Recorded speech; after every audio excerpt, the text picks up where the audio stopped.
जीवन में हमें अपने कर्मों के हिसाब से उसका दंड और उसका पुरस्कार भी मिलता है। जब हमारे कर्म ऐसे होते हैं जहां पर हमने कोई कुकृत्य किया है, किसी को कुछ अन्याय दिया है, तब उसका प्रतिफल भी हमें किसी न किसी रूप में हमें उसी जीवन में भुगतना पड़ता है।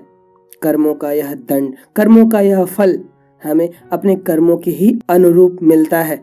हमें इतिहास से सबक लेने की जरूरत है। इंसान अपनी गलतियों से तो सीखता ही सीखता है।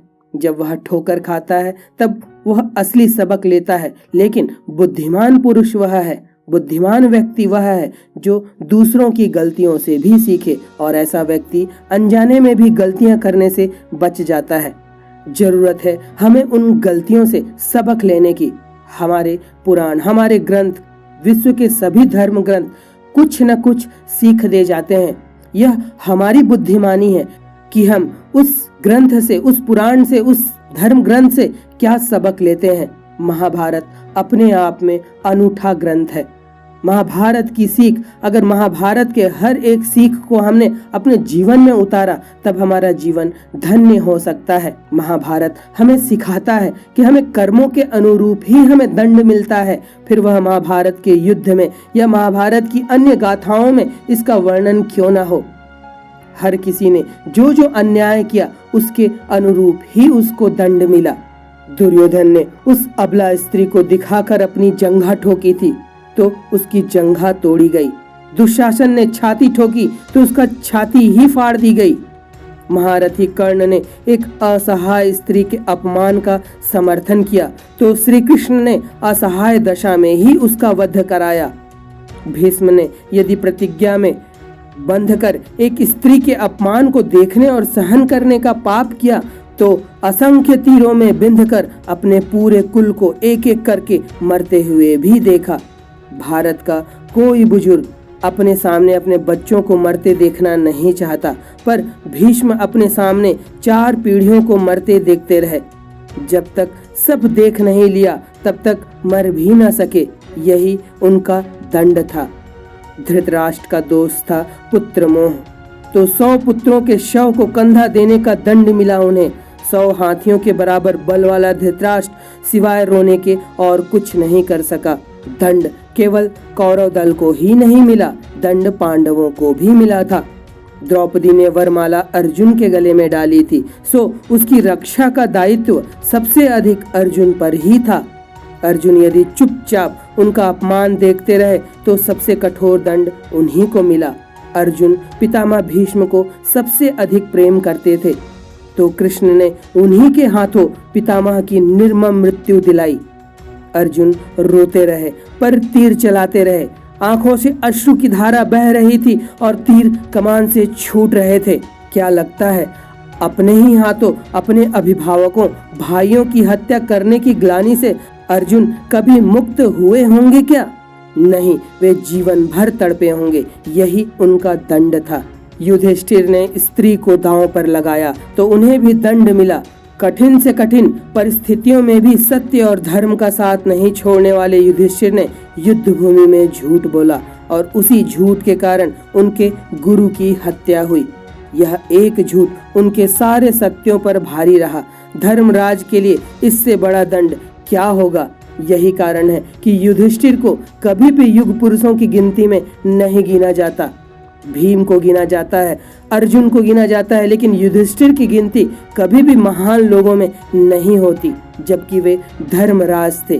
केवल एक झूठ ने उनके जीवन के सारे तप को खत्म कर दिया। दुर्योधन को गदा युद्ध सिखाया था स्वयं बलराम ने।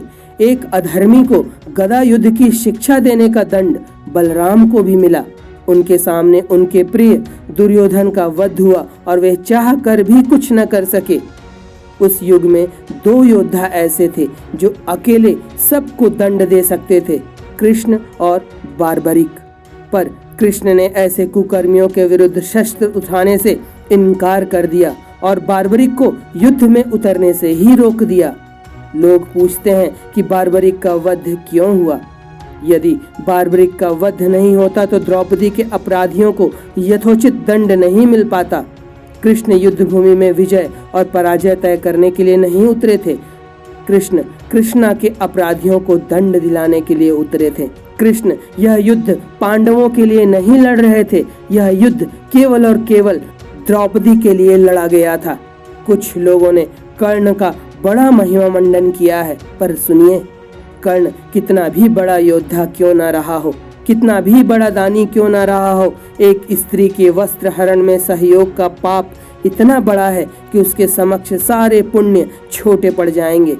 द्रौपदी के अपमान में किए गए सहयोग ने यह सिद्ध कर दिया कि यह महानीच व्यक्ति था और उसका वध ही धर्म था। स्त्री कोई वस्तु नहीं है कि उसे दांव पर लगाया जाए। कृष्ण के युग में 2 स्त्रियों को बाल से पकड़कर घसीटा गया। देवकी के बाल पकड़े कंस ने और द्रौपदी के बाल पकड़े दुशासन ने। श्री कृष्ण ने स्वयं दोनों के अपराधियों का समूल नाश किया। किसी स्त्री के अपमान का दंड अपराधी के समूल नाश से ही पूरा होता है, भले वह अपराधी विश्व का सबसे शक्तिशाली व्यक्ति ही क्यों ना हो। कुछ सीखें अपने इतिहास से। इतिहास की गलतियां, पुराण के ग्रंथ की सबक हमें बहुत कुछ सिखा जाते हैं। केवल पुराण और ग्रंथ ही नहीं, आपके दैनिक जीवन में, आपके दैनंदिन जीवन में, आपके आसपास भी लोग इस तरह के कुकर्म, इस तरह के कुकृत्य किया करते हैं और गाहे बगाहे, जाने अनजाने आप भी लोग मोह क्रोध पंच विकार से ग्रसित होकर उन गलतियों को किया करते हैं। इतिहास से सबक लें, गलतियों से सबक लें, फिर वह गलती खुद की हो या किसी दूसरे की हो।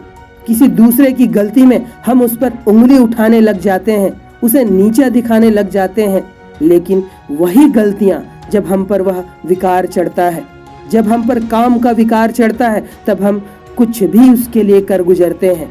जब हम पर लोभ का विकार ग्रस्त होता है, तब हम उस विकार से ग्रसित होकर कुछ भी कर जाते हैं।